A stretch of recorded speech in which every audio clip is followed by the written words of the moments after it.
Want your goatee and mustache to look sharp and clean? Let me show you how in just 5 easy steps. Step 1. Take a trimmer and shape your goatee and mustache. This keeps them neat and tidy. Step 2. Shave the hair on the sides of your face.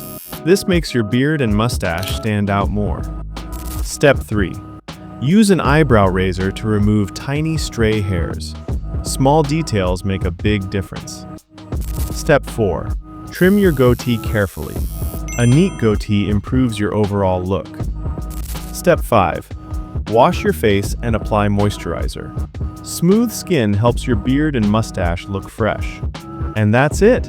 A clean, sharp goatee and mustache in just a few easy steps.